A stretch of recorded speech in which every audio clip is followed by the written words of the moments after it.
Hello, everyone, and welcome back to the Thunder Today YouTube channel. I am your host, Dylan Hibbard, and in today's video, we're going to go over a new OKC fan survey that came out asking over 600 Thunder fans a few questions about the team, offseason, stuff like that, and we'll kind of go over that and see what fans like us think about the Thunder. We're also going to talk about a topic of Andre Roberson versus Lou Dort and who was the better defender or was the better defender in OKC.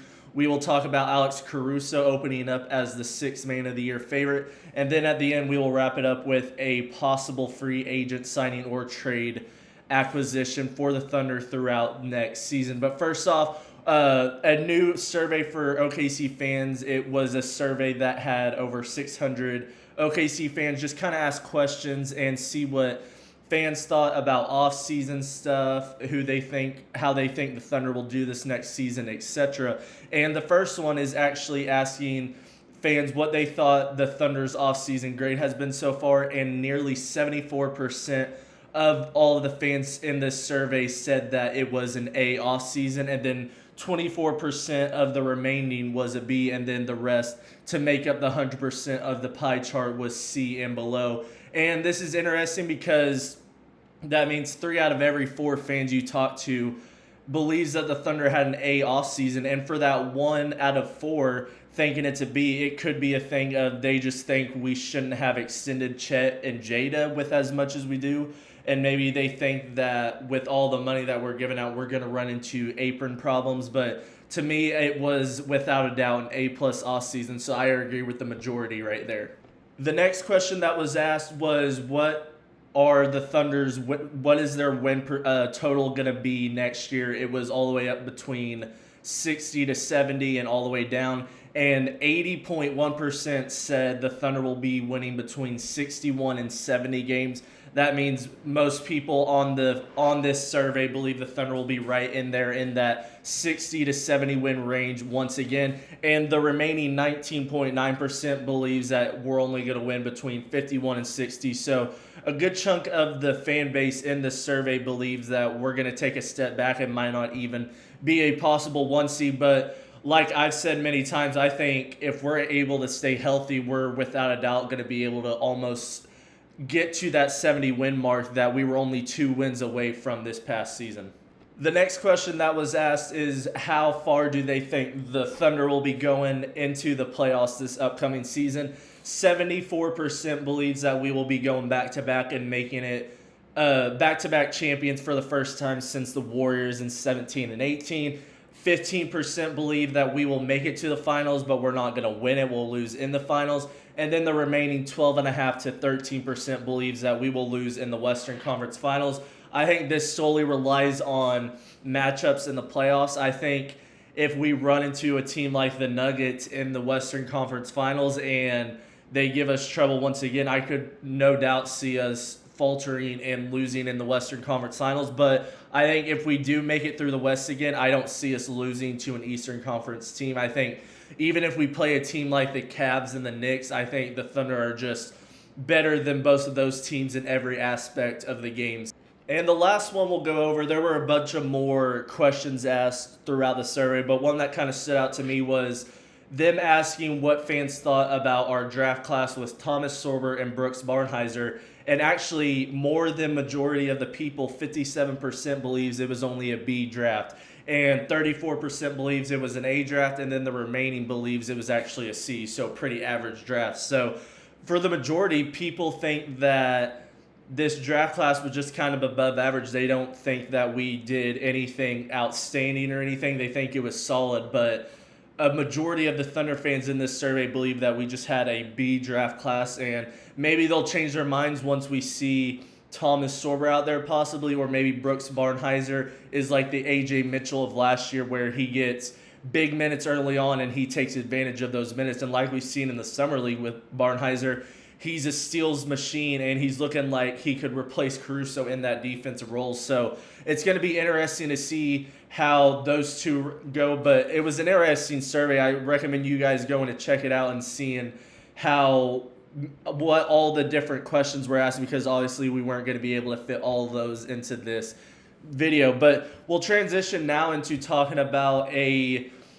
rival, not a rival, but a defensive guy versus a defensive guy, and Andre Roberson versus Lou Dort. And these two are kind of your notable big-time defenders that the Thunder have had, at least perimeter-wise, throughout their time. Andre Roberson was with Russ and KD back in 2016. He stayed through 2017 with Russ in that season, and he was always that guy where we knew he was going to guard the other team's best guy throughout every single night. But the problem with him was his three and his offensive game was just so terrible, kind of like what Lou Dort was early on in his Thunder career, where we know Lou Dort is an all-world defender, but he wasn't able to shoot the three, and eventually now Lou Dort has turned into a much better offensive player. But for this topic, we're just kind of talking about who would you guys think is the better OKC defender all around, and just talking defensively, getting everything involved with perimeter, on-ball defense, help defense, interior defense, everything. I'm interested to hear what you guys have to say on if you think Lou Dort is the best defender out of these two, or do you think we're kind of forgetting just how good Andre Robertson was back then when he was guarding guys like a Klay Thompson, a Steph Curry, even Kevin Durant when KD left in 2017.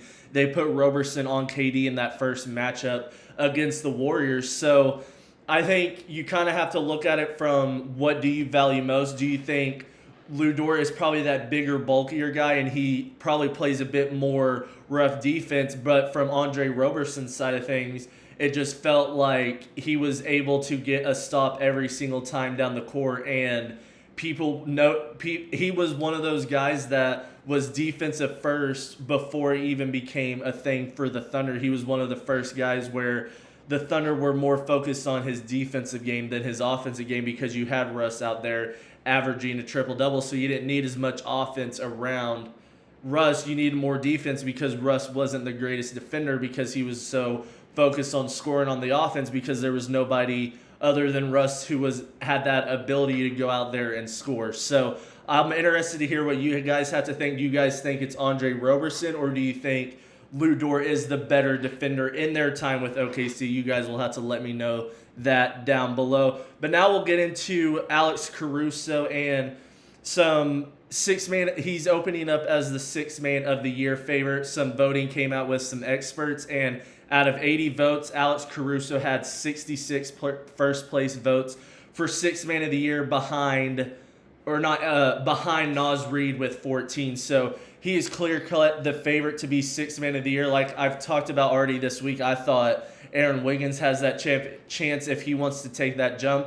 But according to experts, they think Caruso is going to be our sixth man. You could also see Cason Wallace being our sixth man. So to see Caruso open up as that favorite for sixth man of the year is interesting. We'll see if he stays in that six-man role throughout the entire year. I know Mark Dagnall likes to kind of switch that up. Some games Caruso might not even play at all. There's some games where Caruso might even start, or he comes off the bench and he plays 28, 30 minutes because of how the team is and just how deep it is. You don't need your bench guys like a Caruso who's older, who you want to keep healthy throughout for the postseason.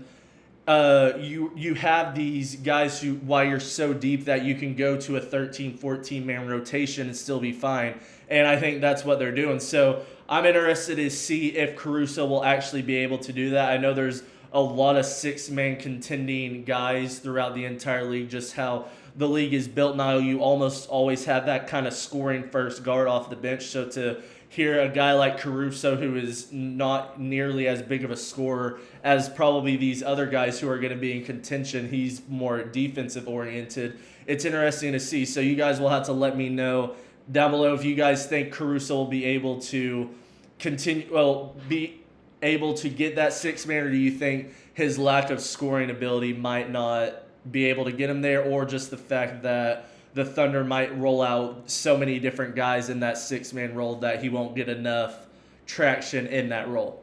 And we'll end this video today kind of talking about a free agency or possible trade acquisition throughout the regular season this upcoming year in Malik Beasley.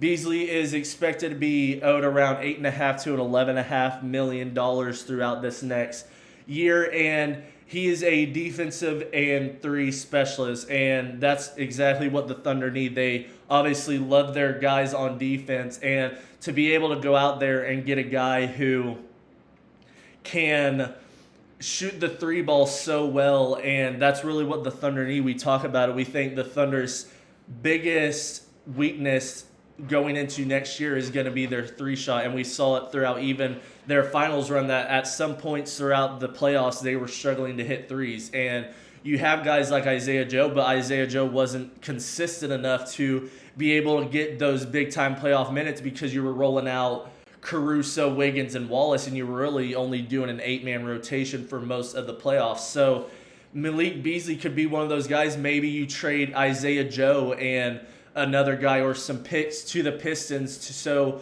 the Pistons can continue to build around their core of Cade Cunningham and Thompson and all of those guys and get a shooter in Isaiah Joe and some picks where the Thunder get a more experienced guy like Malik Beasley who can still go out there, provide high-quality role player minutes, play great defense, and shoot the three ball at a more consistent rate than what Isaiah Joe will. So you guys will have to let me know down below if you think Malik Beasley would be a good fit for this team, or do you think we should kind of steer away from that? But that'll be it for me today, guys. I hope you guys enjoyed this video. I will see you in the next video.